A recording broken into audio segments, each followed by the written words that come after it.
Boa noite, irmãos, amigos.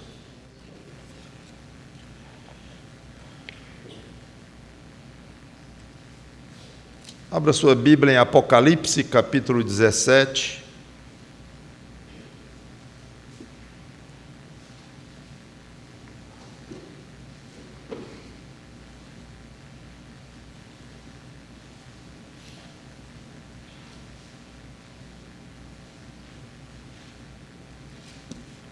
Apocalipse, capítulo 17.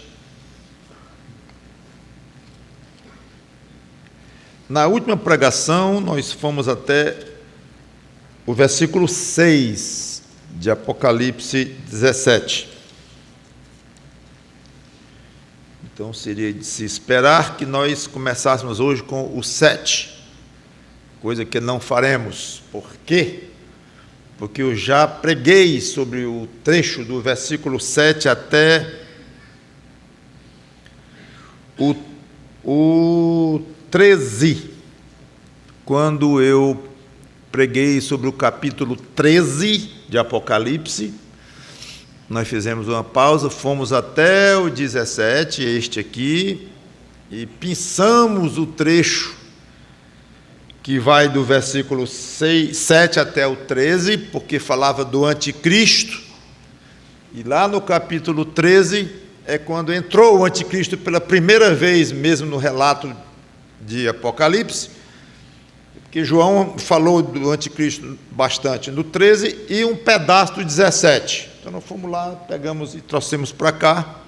Então eu vou considerar esse trecho aqui do capítulo 17, devidamente explicado, pregado. Quem quiser consultar lá o site, Falando de Cristo, está lá a pregação, alguns meses atrás, então não precisa mais. Então eu vou começar do 14, e o versículo 17 também eu já expliquei. Muito bem, dando um pequeno resumo do que nós vimos na última pregação, nós falamos da Babilônia, descrita como uma meretriz ou uma prostituta, e falamos que seria um gigantesco sistema religioso mundial, algo muito misterioso, como o próprio nome escrito na testa dela dizia, mistério.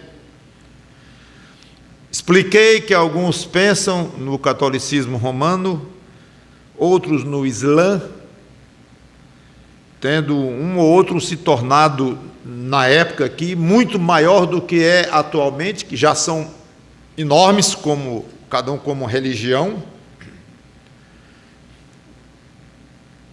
e de algum modo colocado as religiões do mundo debaixo da sua influência e da sua autoridade. Outros, de uma maneira ainda mais abrangente, pensam num sistema religioso mundial formado por várias religiões, obviamente anti-Deus. De fato, toda religião anti-Deus, independente do nome, tem como base o diabo, adoração ao diabo, ou, se não explícita, mas uma submissão ao diabo, ou fazendo a vontade do diabo, como Jesus disse que os filhos dele, do diabo, faziam. Então, tudo correto em atribuir uma fonte só a todas as falsas religiões que já houve, existem e haverá no mundo. A fonte é uma só.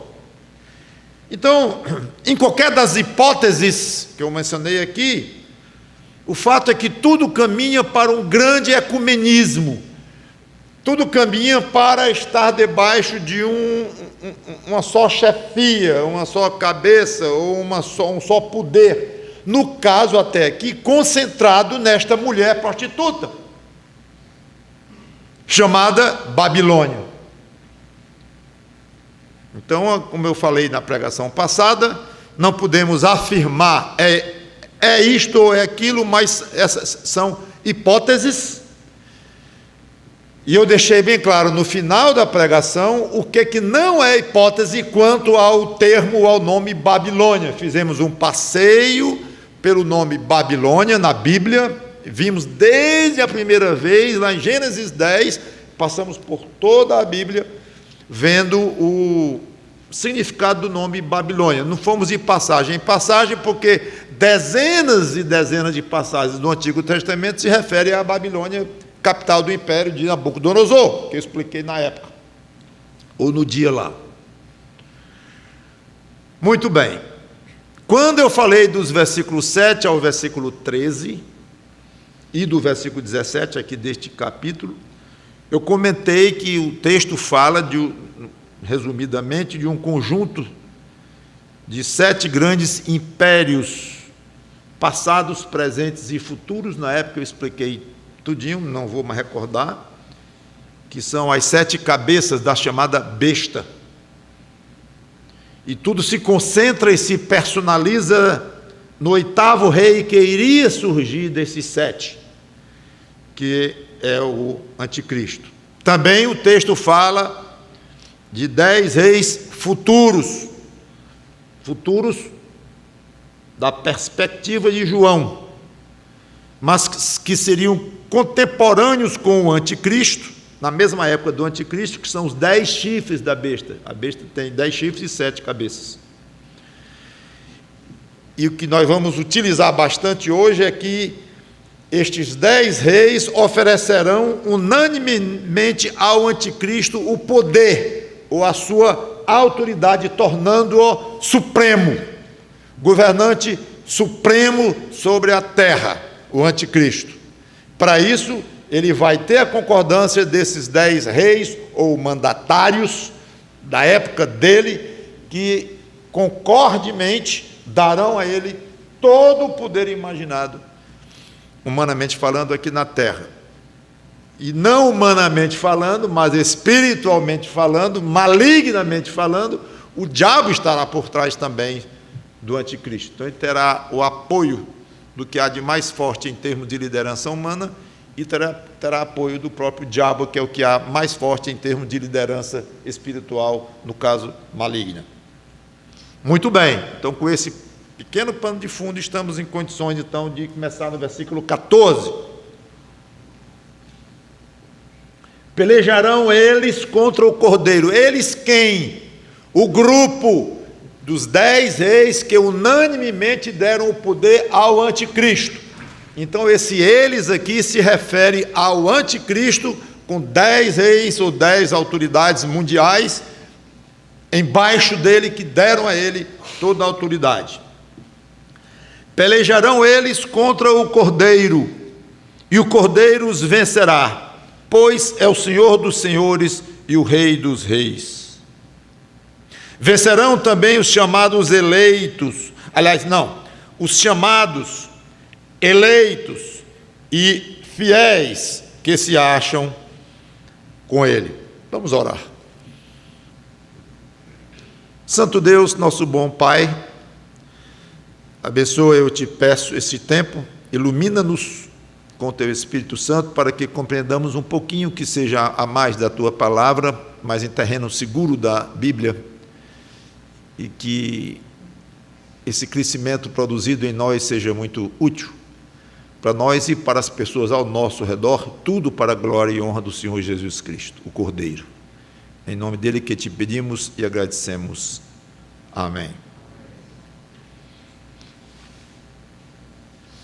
Esse é um daqueles benditos parênteses, como eu já falei em alguns, em que João está falando de desastre, de julgamentos de Deus, de todo tipo de catástrofes ocorrendo no mundo, naturais, sobrenaturais, por ordem de Deus, e julgando os rebeldes e tudo mais.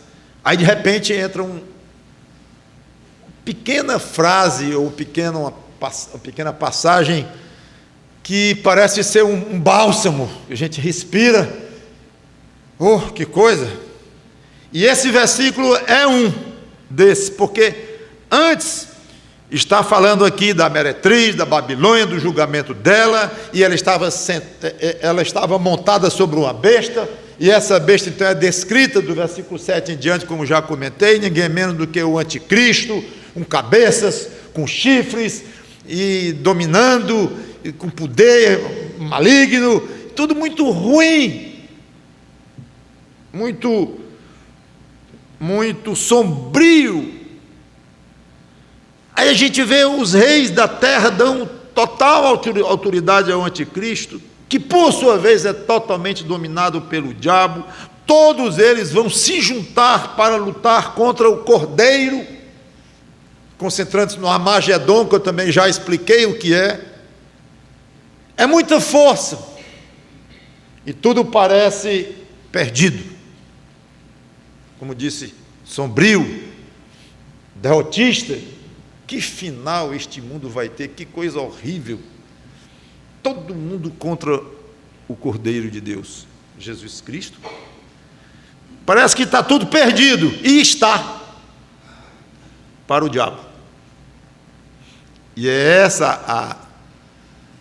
é o alívio que João, como eu comentei, de vez em quando coloca na sua narrativa.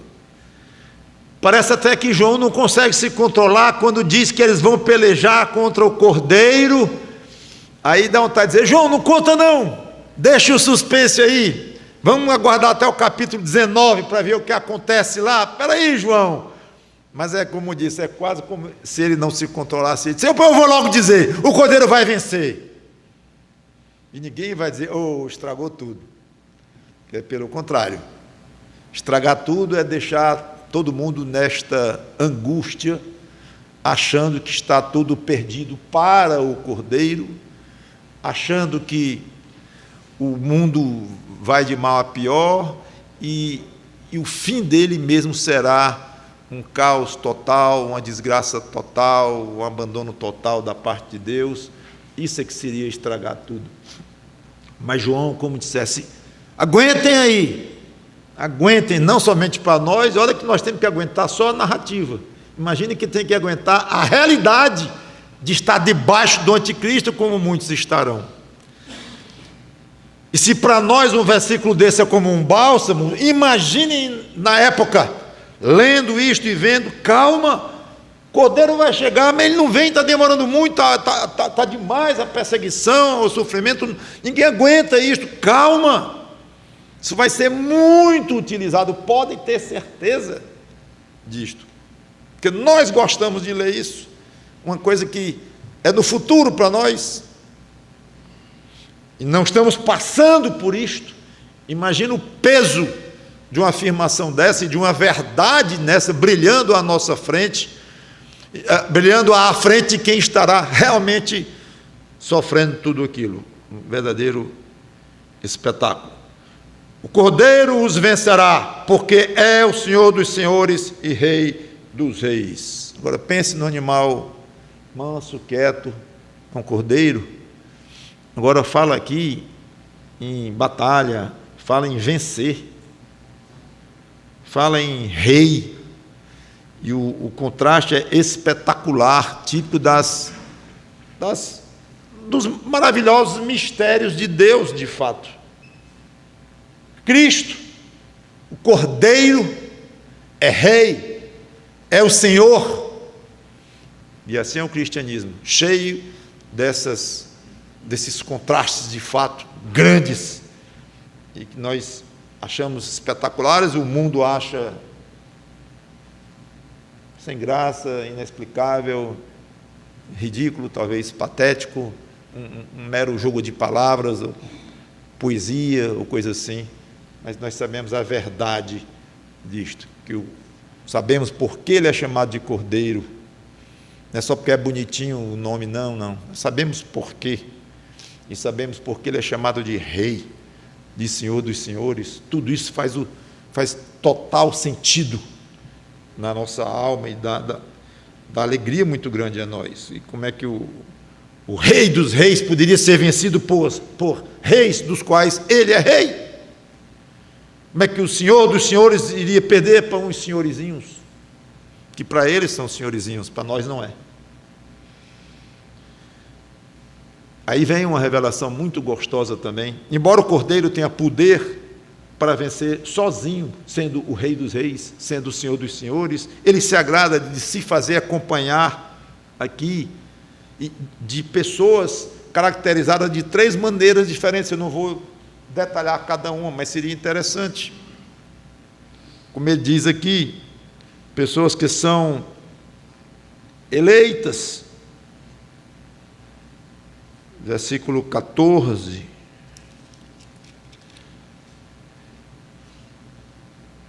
vencerão também os 1, chamados, 2, eleitos, 3, fiéis que se acham com ele. Curioso que eu não vou detalhar aqui, eu vou já continuar. São tantos detalhes que a gente passaria muito mais tempo do que eu gostaria. Mas alguns acham que esses nomes se referem a um grupo de pessoas só. Os eleitos, os chamados eleitos e fiéis. São maneiras diferentes de escrever o grupo de crentes. Outros acham que não, que são grupos maiores que vão ficando menor e acaba nos fiéis, entre aqueles que são chamados entre aqueles que são chamados, os eleitos, porque a Bíblia diz que muitos são chamados e poucos escolhidos. Então é curioso isto, muito interessante. Os chamados, dentre os chamados, alguns foram escolhidos, e dentre os escolhidos, os fiéis. E alguns defendem a tese, alguns estudiosos, de que só estarão com Cristo aqui os fiéis, os crentes fiéis. E os crentes não tão fiéis não estarão. São salvos, estarão em algum lugar, mas não terão a honra de lutar com Cristo contra esses senhores da terra. Curioso isto, pode ser, é uma opinião, é um ponto de vista, mas eu estou só transmitindo para vocês meditarem um pouco, mas é interessante. Eu tenho a tendência de achar que na mente de João não havia tantos detalhes, que provavelmente ele falou em chamados, eleitos, fiéis, são os crentes, de uma maneira geral, penso eu, mas fica aí para vocês elaborarem se assim quiserem. O fato é que estaremos lá. Uma honra o Senhor Jesus Cristo se deixar acompanhar, querer ser acompanhado pelos dele. Poderia fazer tudo, repito, absolutamente só, mas ele não quer assim. Então, para nós é uma honra pensar, eu vou lutar com o meu Jesus Cristo, meu Senhor, ao lado dele, contra o anticristo. Se eu tivesse ido já, se for num tempo tal que eu já tivesse sido levado para o céu, eu vou lutar aqui, eu estarei aqui. Pelo menos, se a passagem estiver falando dos crentes, ou da igreja, ou dos fiéis, se você for um fiel, aí eu não sei exatamente caracterizar, mas é muito gostoso imaginar que nós estaremos com ele. Versículo 16. Volta de novo o peso das revelações difíceis, sombrias, duras, escuras de João. Os 10 chifres que viste e a besta, que eu já expliquei, 10 reis com o anticristo, esses odiarão a meretriz e a farão devastada e despojada, e lhe comerão as carnes e a consumirão no fogo. Uma passagem de uma crueza impressionante. João então retorna para falar da mulher prostituta, Babilônia, e agora vai falar do fim dela. O anticristo cresceu demais. Lembram que João começou dizendo que a meretriz estava sentada na besta, no anticristo, e eu expliquei isso já. Então fazia um par, até comentei, como um cavaleiro e seu cavalo, ou um piloto e seu avião, fazia um par em que o que transporta e o transportado fazem uma dupla, e um sem o outro não consegue produzir numa batalha, numa conquista, coisa assim. Muito importante estarem juntos, E eles estavam juntos, muito juntos, um montado no outro. E agora briga. Não só briga, mas ele resolveu destruir a mulher, ou esta organização religiosa. Ele, o anticristo, juntamente com os 10 reis que lhe deram poder, nessa descrição aqui. Então eu queria, antes de continuar, que vocês observassem que antes da ação de devastar, comer as carnes, jogar no fogo, havia o ódio. Observe.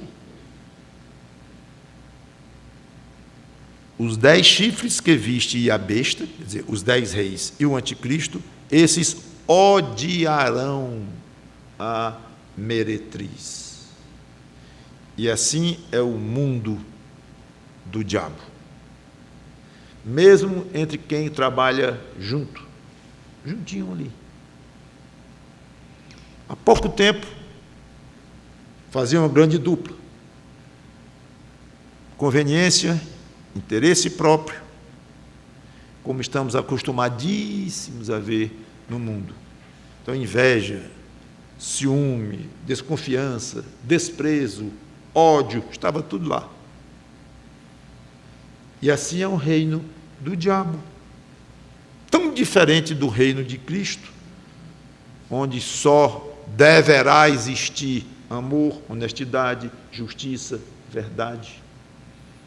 E se não existe nas igrejas somente isto, nas relações entre crentes, é porque nós ainda somos pecadores, mesmo perdoados, mas somos pecadores e ainda somos contaminados pelo pecado, porque não é para haver, está lá a Bíblia o tempo todo dizendo, não haja entre vós amargura, isso, perdoe uns aos outros como foram perdoados, e está lá o tempo todinho a Bíblia advertindo. Não creio que haverá no céu esse tipo de advertência mais, porque já terá sido arrancado de nós o pecado. E esse pecado nós não queremos ter hoje, nós gostávamos dele antes de termos Cristo no coração. Nós gostávamos, achávamos bom, pelo menos grande parte deles.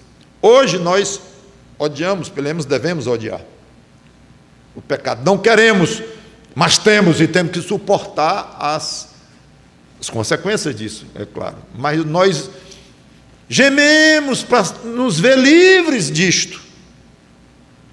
Um belo dia, se Deus quiser, nós realmente nos veremos.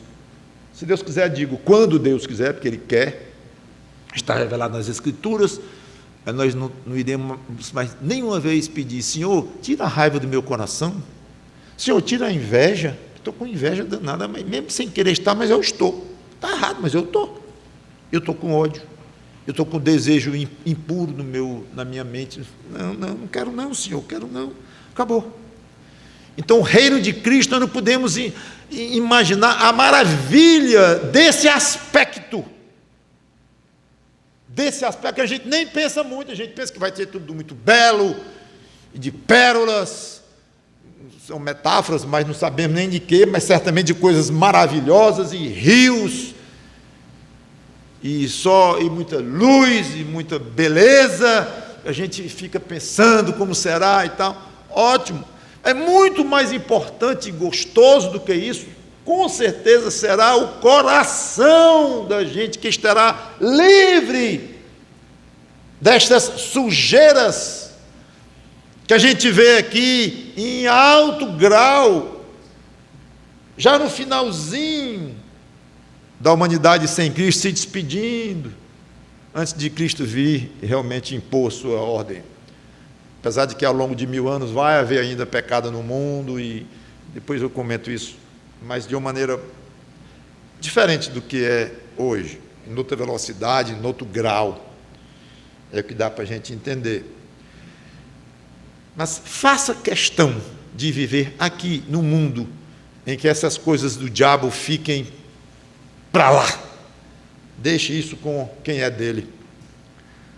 Versículo 18, o último versículo do capítulo 17.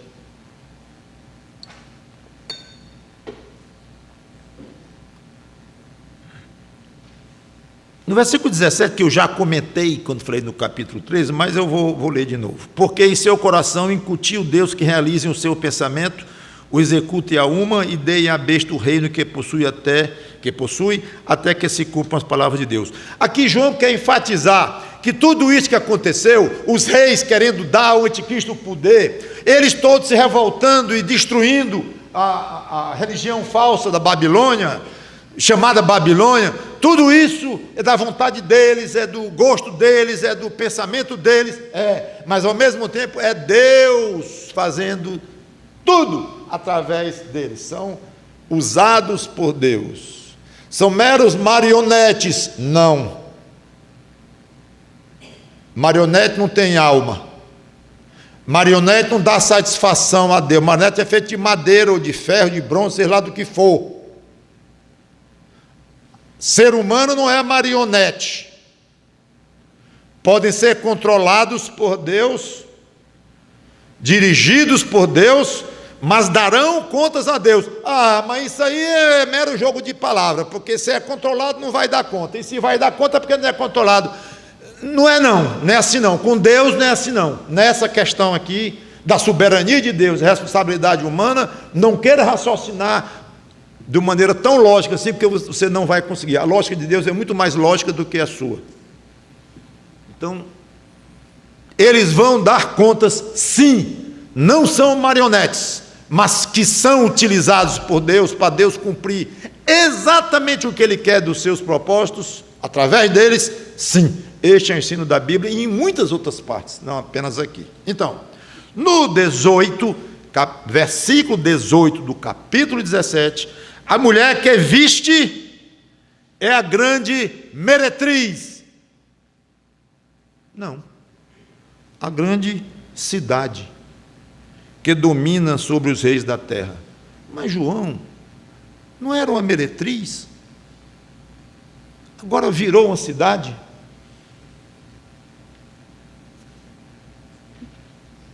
Virou. E não virou. Porque é a mesma Babilônia. João deixa em segundo plano a Babilônia prostituta, sistema religioso, e se concentra no final da Babilônia como cidade física. E vocês vão ver ao longo do capítulo 18 que é uma cidade mesmo, não tem jeito de não ser. São muitos detalhes que João vai falar, dando a entender que se trata de uma cidade, como nós conhecemos uma cidade. Então é muito misterioso. Babilônia é sempre referida no singular, como acabei de dizer, sempre se tratando de uma unidade. O que é singular é uma unidade. Mas ao mesmo tempo a Bíblia fala de dois aspectos bem diferentes desta Babilônia, diferentes e distintos, quase como se fossem duas Babilônias, uma sendo um sistema religioso e a outra sendo uma cidade, mas de uma certa forma são uma só, e o próprio final de cada uma é diferente um do outro, conforme nós vamos ver, incluindo na cronologia. Uma vai ser destruída antes da outra, um aspecto vai ser destruído antes do outro. Claro que no final de tudo vai se olhar e dizer: a Babilônia, a Babilônia composta desses aspectos aí misteriosos e complexos, acabou-se. Vamos poder dizer. Então, num certo sentido, podemos falar, será um final mesmo, mas um final formado por etapas. Como um exército pode perder uma guerra e ele perde uma batalha aqui, perde outra ali, até que no fim a soma das derrotas são iguais à derrota final, mais ou menos assim. Então, a ideia aqui, até onde se pode perceber com todo esse mistério, é que o anticristo e os 10 reis exterminarão brutalmente o sistema religioso para concentrar toda a adoração mundial no próprio anticristo. Não vai ter mais nenhuma organização montando nele. Não é mais uma dupla. Ele com poder político, militar, financeiro, que seja, e ela com poder religioso, com a religião ou religiões, como já expliquei, não sabemos direito, mas nas mãos, religião anti-Deus nas mãos. E a dupla era muito forte. E um precisava do outro. A ideia é esta: como o cavalo precisa do cavaleiro, o cavaleiro do cavalo, para cumprirem a sua missão.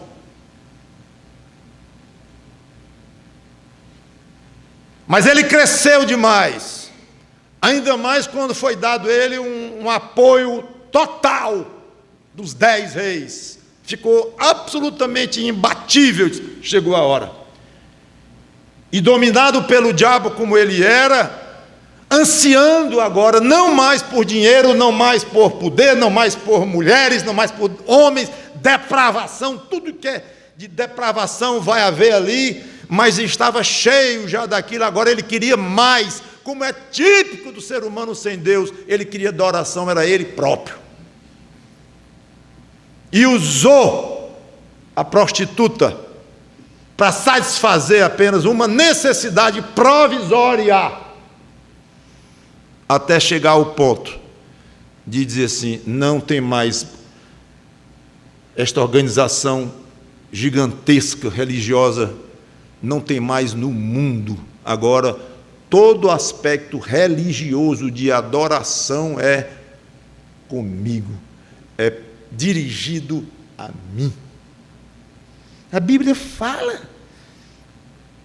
que ele vai ser adorado, que o falso profeta, já falei disto, capítulo 13, que o falso profeta vai insuflar uma adoração ao anticristo, fazendo imagem, que o anticristo vai ter uma ferida mortal, não sabemos direito, já comentei se ele vai ressuscitar, ou se parece que vai, mas não vai, parece que foi morto, mas não foi, então não ressuscitou, mas parece que ressuscitou mesmo, porque o diabo estava com ele, tem muito poder de fato, mas já falamos bastante nisso, aqui já é o complemento, já é vendo acontecer o que João já estava prevendo aos poucos, especialmente no capítulo 13.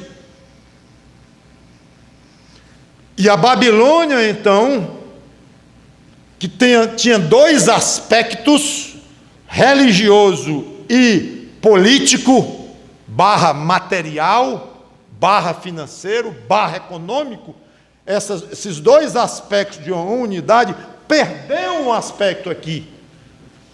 Quando a meretriz foi destruída, queimada, comida, as próprias entranhas, as carnes dela, e depois queimada numa linguagem bruta, como já disse, crua, mostrando uma aniquilação total da Babilônia, não do aspecto da Babilônia religioso, o aspecto religioso da Babilônia. Essa que é a ideia, porque a Babilônia cidade vai continuar no capítulo 18, até o fim da Babilônia cidade. Será bem diferente do fim da Babilônia meretriz religião.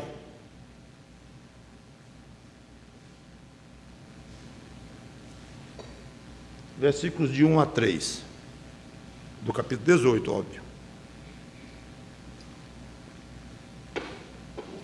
Depois destas coisas, vi descer do céu outro anjo que tinha grande autoridade, e a terra se iluminou com a sua glória.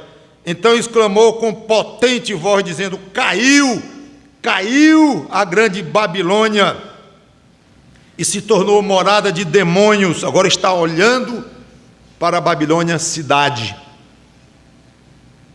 porque a outra não caiu, a outra foi destruída. Caiu a grande Babilônia, diga o outro aspecto da mesma Babilônia, se tornou morada de demônios, covil de toda espécie de espírito imundo, e esconderijo de todo gênero de ave imunda e detestável. linguagem pesada. Pois todas as nações têm bebido do vinho do furor da sua prostituição. Quando fala em prostituição, lembra o outro aspecto. E vocês vão ver várias vezes os dois aspectos se misturando aqui, mesmo que um já estivesse morto.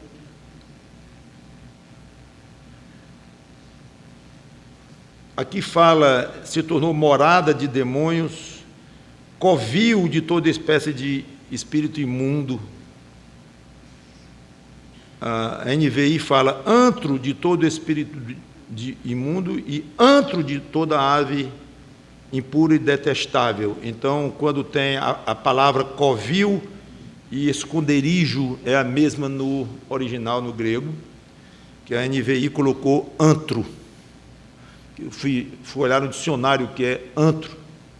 E é aquilo que a gente pensa mesmo, um covil, um buraco, um lugar fisicamente escondido, sujo, impuro, e metaforicamente reunião de pessoas ruins, perigosas. Esta é a ideia que se tem mesmo, não é muito diferente lá do original, não. Aqui os estudiosos que comentam o livro ficaram um pouquinho, não muito seguros, uns achando que essa era a situação da Babilônia, cidade antes da queda, e que inclusive causou a queda, porque havia demônios lá e havia todo tipo de malignidade espiritual ali. Foi um dos motivos que causou a queda dela. Outros acham que isso é verdade, que ela era uma concentração maligna. Eu até já comentei isto, desde a Babilônia, lá de Babel. Eu comentei isso na pregação passada. Mas alguns acham que fala mais de uma situação que se agudizou, ficou aguda depois, realmente, em que Babilônia caiu. A Babilônia é a cidade, como vai ser descrito aqui no capítulo 18. Ele já antecipou. Caiu, se tornou toda um covil de espíritos imundos e coisas assim, como se fosse já uma consequência da queda, não uma causa da queda. Não sabemos exatamente, pode ser até um pouco de cada, porque as duas coisas são verdades, ou podem ser verdades. A primeira, com certeza, é que ela é uma concentração de forças satânicas, lá ainda hoje, inclusive, mas a segunda parte, que vai ser de uma maneira mais física ainda, depois da queda, falando inclusive em aves imundas, detestáveis, todo gênero de ave imunda e detestável. Só se pensa em aves que o Velho Testamento proibia de ser comida, e a gente pensa em abutres, em aves de rapina e coisas desse tipo. O fato é que é uma linguagem metafórica, tanto quanto metafórica, tanto quanto literal, é uma mistura. Imaginamos que seja. E uma concentração pesadíssima de demoníaca ali naquela tal cidade. Não vou ter tempo, mas eu vou estar lá no minhas anotações, quem quiser ver depois no site. Isaías e Jeremias profetizam sobre isso, até com detalhes. E é difícil separar o que já aconteceu no passado, quando a Babilônia caiu numa noite só, lembra? Para o rei do Medo-Persa. O que já aconteceu no passado e o que ainda será futuro. Isaías 13, Jeremias capítulo 50, Jeremias capítulo 51, passagens, algumas até longas, que falam deste aspecto horroroso de Babilônia. Alguns já passados, outros não tanto. Ou não tanto, não passados ainda. Seja como for, e aí vem aquilo que eu gosto sempre de chamar a atenção aqui, do que é seguro. Então, é seguro falar de uma grande concentração de demônios e espíritos malignos. Alguns até sugerem aos estudiosos que vai ser a prisão de muitos demônios durante um milênio, porque a palavra no original cabe a ideia de prisão, cova, mas no sentido de prisão, porque eles faziam prisões de cova, de lugares profundos, cavados, era muito fácil, só botar uma grade na frente, um portão, virou prisão. Então alguns chegam a falar que Babilônia, esse local aqui, vai ficar reservado durante o milênio para o Senhor Jesus Cristo prender demônios. Aí já é pensamento, e não sabemos o quanto será ou não. Saberemos que o diabo estará preso, então tem sentido o pensamento. Então são coisas que ficam na cabeça da gente, a gente não pode definir com exatidão, mas que tem sentido. Mas pastor, é muito misterioso. Deus não disse que era. Escreveu na testa da mulher, mistério. Não se admire que seja, não se frustre porque é mistério. E é mesmo. O fato é que é chocante o contraste entre o que essa mulher era antes, conforme nós vamos ver, e o que se tornou depois do julgamento. 3 razões para a queda da Babilônia cidade, e outras virão. Pois todas as nações têm bebido do vinho do furor da sua prostituição.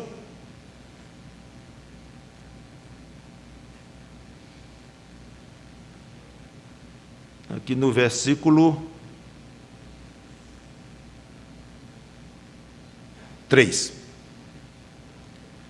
Aí vem os aspectos interessantes de Apocalipse, alguns. No capítulo 17, versículo 2, quando falava da mulher prostituta, religião, tem exatamente assim: com o vinho da sua devassidão foi que se embebedaram os que habitam na terra. E agora falando da Babilônia cidade, pois todas as nações têm bebido do furor do vinho da sua prostituição. Mesma coisa que venham comentando e que reforça o argumento. É que os dois aspectos desta cidade, embora diferentes, se confundem porque se tratam de uma mesma unidade extremamente complexa. Então a ideia aqui de uma massa de gente pelo mundo todo numa entrega desenfreada às paixões da carne, ao pecado, a tudo que é abominável a Deus. E tudo sob a influência não só da mulher religião, que acabou de ser extinta, mas da cidade Babilônia, da qual nós vamos ouvir falar muito daqui para frente, no capítulo 18. Então, essa prostituição, essa devassidão, tanto se deve referir à imoralidade de fato, sexo ilícito envolvendo drogas, envolvendo orgias, que essa mulher praticava, essa prostituta praticava, fornecia, distribuía largamente, e a cidade comercializando tudo isso, como vamos ver, mas também o aspecto metafórico, espiritual, quanto à prática da idolatria, como já comentei também, falsas religiões, adorações a demônios, ocultismo e tudo mais. Segundo motivo da queda da Babilônia cidade, com ela se prostituíram os reis da terra. Basicamente a mesma explicação da primeira, sendo agora mais concentrado no aspecto do alto poder mundial, da riqueza, da luxúria a que essa mulher, sociedade religiosa e cidade estava entregue, e não só entregue, mas liderando no mundo todo. A palavra prostituição tem nos dois motivos aqui. Terceiro, também as mercadorias, os mercadores da terra se enriqueceram à custa da sua luxúria. Final do versículo 3 diz: com elas prostituíram os reis da terra, também os mercadores da terra se enriqueceram à custa da sua luxúria. Luxúria significa sensualidade, satisfação aos prazeres da carne. Então a ênfase aqui é no aspecto comercial Isso vai ser muito mais detalhado para frente, não vamos ver hoje mais isso. Mas o aspecto de compra e venda desta cidade com o mundo, ela era um centro poderoso de comércio, troca de gente, troca de mercadorias, troca de gente, vai falar em comércio de gente, que é algo que está assustando o mundo hoje, inclusive, comércio de escravos sexuais e de todo tipo, de menores, e na Europa é uma coisa absolutamente preocupante, esse comércio de garotas e coisas assim, e de homens também, numa depravação muito grande, numa escravização terrível, tudo misturado com droga e tudo. Tem coisa muito grande acontecendo aí que a gente nem imagina. Tudo com base muito pecaminosa, conforme nós vamos ver ainda também depois. Agora vem um novo pronunciamento, versículo 4. Então já vimos que a Babilônia caiu. 3 motivos resumidos, tudo que não prestava estava acontecendo ali. Ouvi outra voz do céu dizendo: retirai-vos dela, povo meu, para não serdes cúmplices em seus pecados, e para não participardes dos seus flagelos. Primeira parte desse pronunciamento, ele é dividido em 2 partes, ele é dirigido ao povo de Deus. Estão vendo aí? Retirai-vos dela, povo meu. Ora, quem está falando aqui? Parece que é o Cordeiro, ou o próprio Deus, ou pode ser algum anjo que está falando como porta-voz de Deus. Pode ser também. Mas há as 2 opiniões, saibam que tem as 2 opiniões. Mas não é esclarecido mesmo. Retirai-vos dela para não participardes dos seus flagelos. Já comentei várias vezes, inclusive lá em Apocalipse 3:10, quando falamos da igreja da Filadélfia,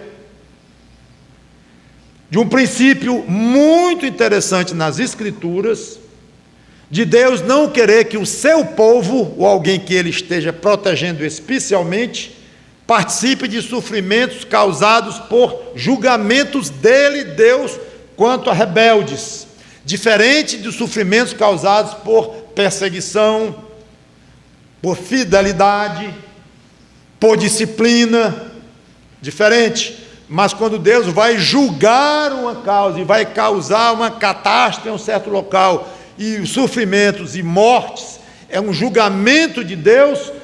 É muito interessante isso. Ele diz: povo meu, sai de perto. Esse tipo de sofrimento eu não quero que vocês participem, porque eu estou causando diretamente, com o propósito de punir pecados de pessoas hostis ao Evangelho. Muito interessante. Falei na época, peguei todas as passagens aqui, mas eu não vou ler, eu acho que eu já li na época, lá de Apocalipse 3, quando já comentei de Ló, retirado de Sodoma e Gomorra. Os queneus, Ló e a família, os queneus eram um povo que agradou a Deus, não eram judeus, mas agradou a Deus, e Deus resolveu protegê-los. E eles viviam perto dos amalequitas, que deram muita ira a Deus, e Deus prometeu aniquilar com os amalequitas. Um dia ele disse: chegou a hora, vou aniquilar com os amalequitas. Mas tem um monte de queneus junto com ele, manda que os queneus saiam. Está lá. 1 Samuel 15, de 1-7, não vou ler. Mas é muito curioso, manda os queneus saírem. Não quero destruir os queneus, quero destruir só os amalequitas. A região de Coré, Datão e Abirão, esses 3 juntos se rebelaram contra Moisés e Arão, e foram duramente amaldiçoados e punidos por Deus com um terremoto localizado e pequeno, em que a terra se abriu e engoliu esses 3 com as famílias e até com os bichos deles. Antes de fazer a terra se abrir, Deus disse: saiam de perto.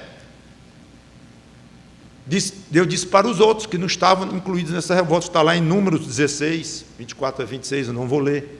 Mas é muito curioso, repetida vez atrás da outra, em Deus dizendo: saia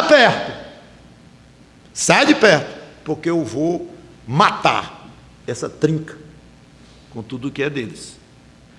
Aí comentei com a igreja de Filadélfia que a posição pré-tribulacionista se baseia exatamente nesse princípio. Quando estende a promessa para a Filadélfia de que Deus fez, que ela seria poupada, o pré-tribulacionista ele estende esta promessa feita para a Filadélfia às igrejas da época da tribulação. Ou seja, não vamos passar por isso, porque a tribulação de fato será punição pura de Deus contra o mundo rebelde a Cristo. Então é totalmente condizente com este princípio que vem lá de longe e muito razoável de eu dizer: vou tirar vocês todos da terra, porque agora eu vou começar a minha tribulação.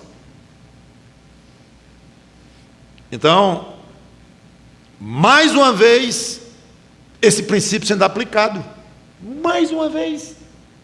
Retirai-vos dela, povo meu, os que são meus, saiam. E ele diz o propósito: para não participardes dos seus flagelos. Eu não quero que vocês sofram as consequências do que eu vou fazer com essa cidade terrível que tanta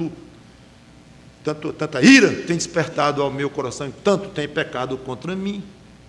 Alguns ainda acham que esse povo meu é um brado evangelístico para que pessoas se arrependam, se convertam ainda na Babilônia, cidade, e se tornem então povo de Deus, e após a conversão saia de perto e tal.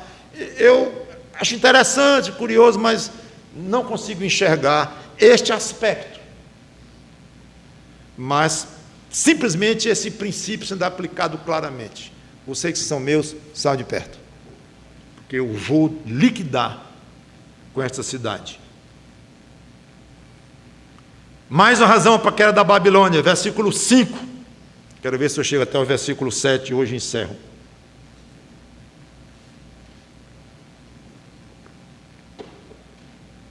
Porque os seus pecados se acumularam até ao céu, e Deus se lembrou dos atos iníquos que ela praticou. Não sabemos se há aqui uma referência a Babel, quando fala que os homens queriam levantar uma torre até o céu. Pode ser coincidência ou não a mesma expressão usada aqui. E agora Babilônia vai ser destruída, uma Babilônia diferente. Alguns acham que no mesmo local, vou comentar isso só na próxima pregação. Mas seja como for, os pecados se acumularam, eles seguiram um ao outro. No original é andar junto. Interessante isso. Andar junto. E alguns outros acham que a palavra pode ter origem no verbo colar, está colado. É como se os pecados estivessem andando junto com o outro, coladinho no outro, e foi crescendo, crescendo, crescendo, uma pilha de pecados que chegaram até o céu. E uma maneira de dizer: Deus se lembrou deles. Versículo: acumulou até o céu, e Deus se lembrou dos atos iníquos que ela praticou. Oh, que pena que Deus só se lembrou disso. Lá no final, ainda vai ser um dia futuro. Tanta gente tem sofrido de lá para cá, e ainda vai sofrer. Pessoas morrendo, mártires de todo jeito, o mundo cada vez pior. Mas Deus é Deus, né? E sei lá porque que não se lembrou antes, ele muito ocupado, talvez, ele se esqueceu provisoriamente, mas finalmente Deus se lembrou disso. Não tem nada a ver com isso. Zero.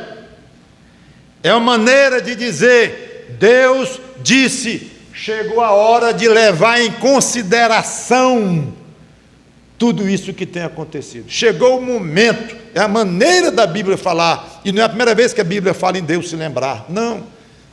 É o antropomorfismo, que é se utilizar para Deus uma figura, uma expressão humana, é isso.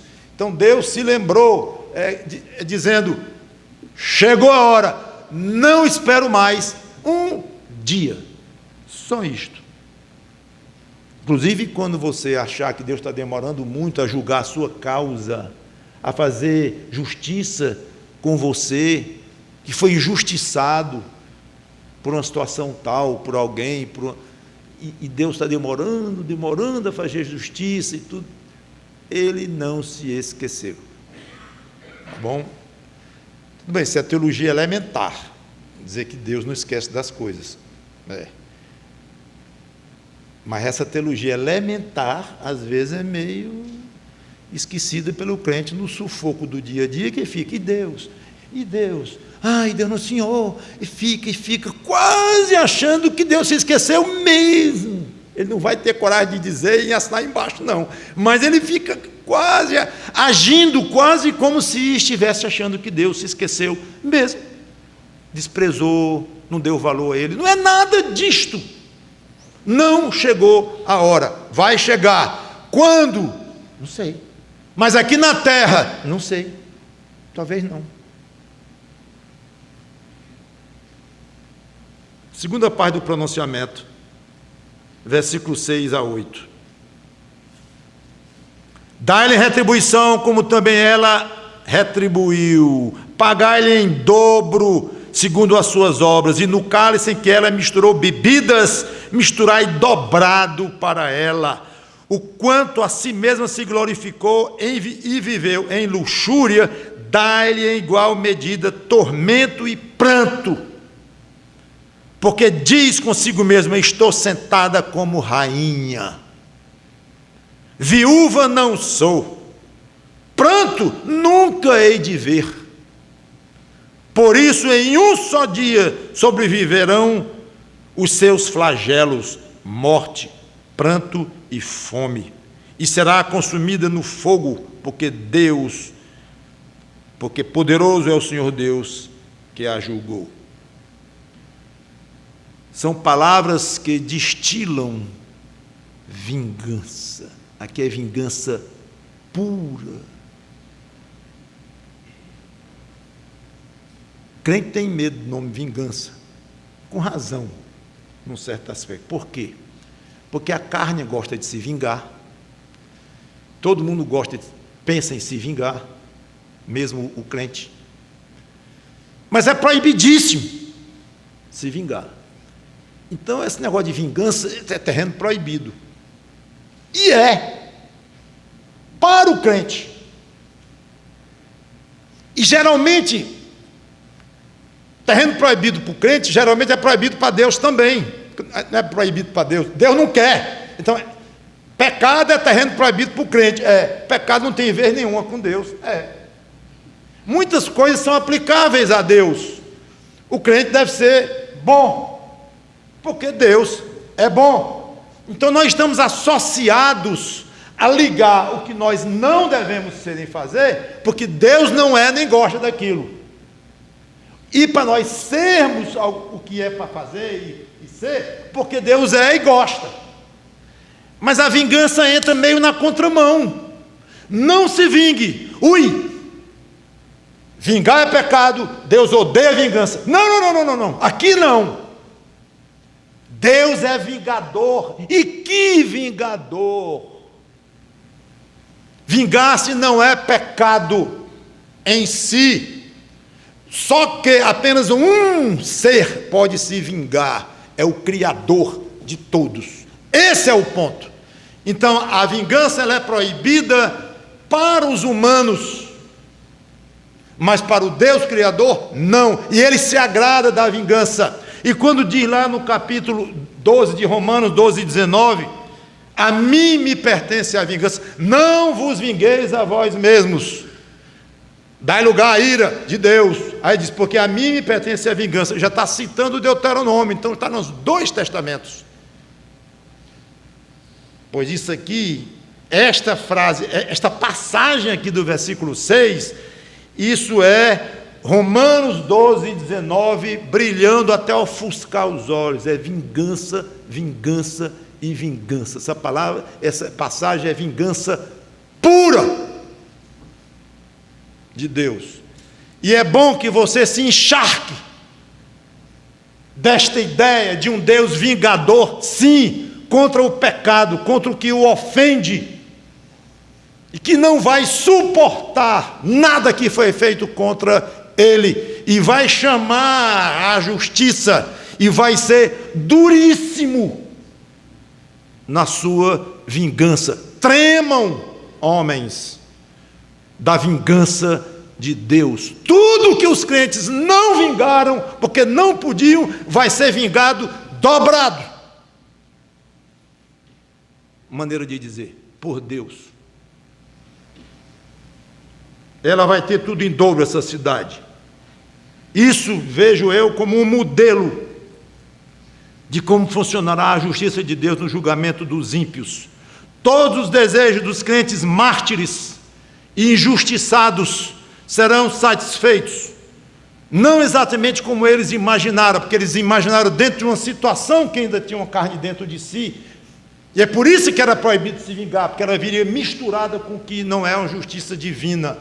Então não vou dizer que eles serão vingados exatamente como eles pensaram, não, vão ser vingados de uma maneira muito superior, muito melhor do que eles imaginaram, porque será a vingança de um Deus justo e que vê perfeitamente onde está o problema. E, coitado dos pecadores, uma vingança muito mais dura. Muito mais dura, porque se dessem para um mártir desse se vingar de quem decretou a sua morte, ele ia, sei lá o que ele ia pensar, coitado, se pudesse, mesmo que se imagine uma vingança igual com o que fez, ou toca fogo porque tocou fogo em mim, arranca a perna porque arrancou minha perna antes de matar, não sei, mesmo assim seria limitado ao aspecto físico, mas a vingança de Deus vai ser muito mais poderosa, muito mais forte. Deus, quando diz não se vingue, não é para nos enrolar, não, para nos iludir, seja bonzinho. Não é esse o aspecto, não. A vingança que você merece vai ter, meu filho. Você não pode imaginar como eu vou gostar de me vingar de você, minha filha, na fé.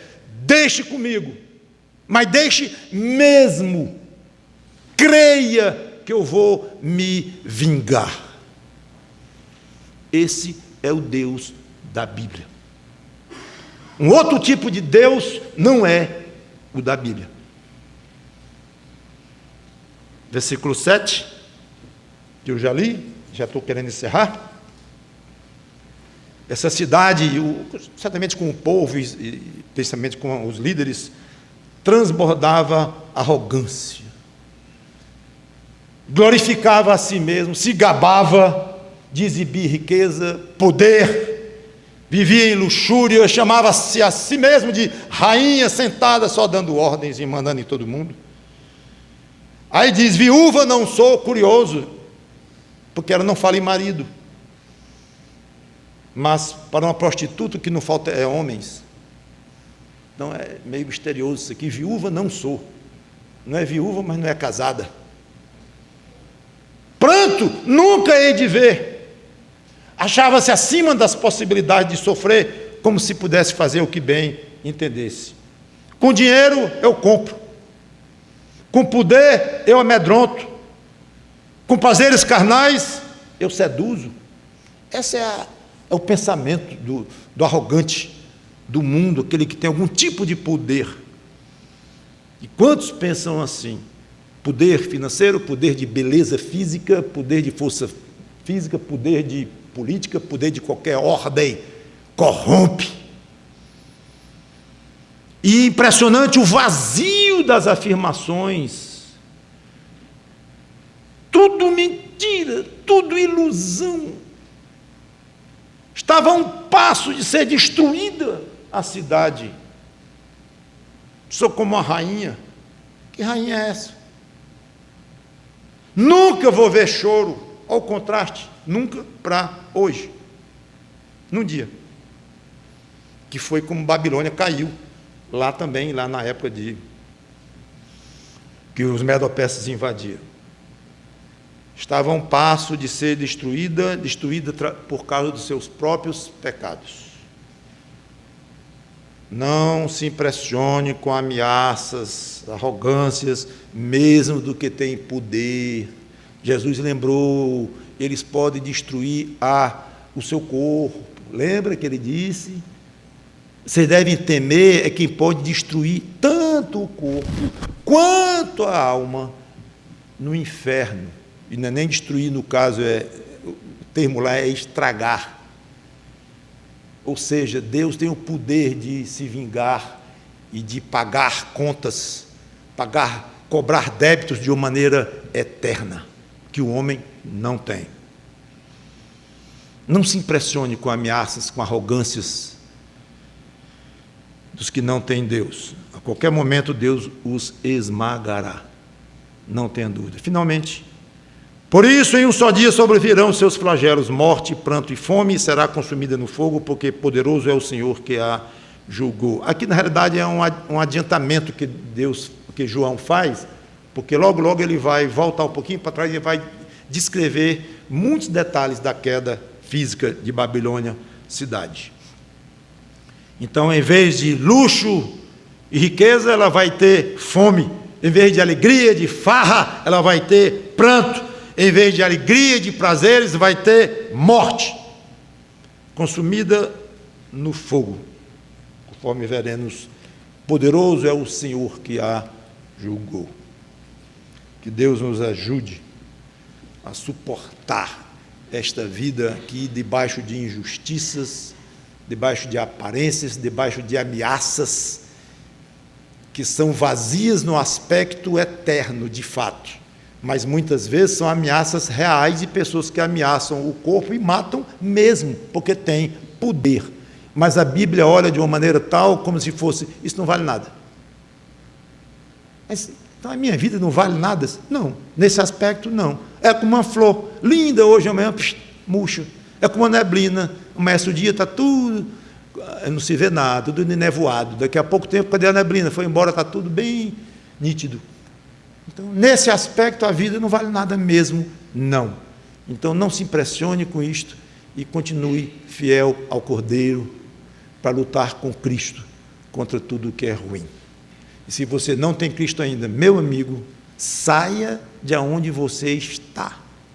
Usando até a palavra que nós acabamos de dizer, saia de perto, saia de perto. E para isso, humildemente, aceite Cristo como seu Salvador, arrependendo-se dos seus próprios pecados, pedindo perdão, que Ele fará isto com você, e você sairá de perto deste povo condenado. Vamos orar. Obrigado, Senhor Deus, pela Tua palavra, que o Teu Espírito Santo nos ajude em todas estas coisas. Em nome do Senhor Jesus Cristo. Amém.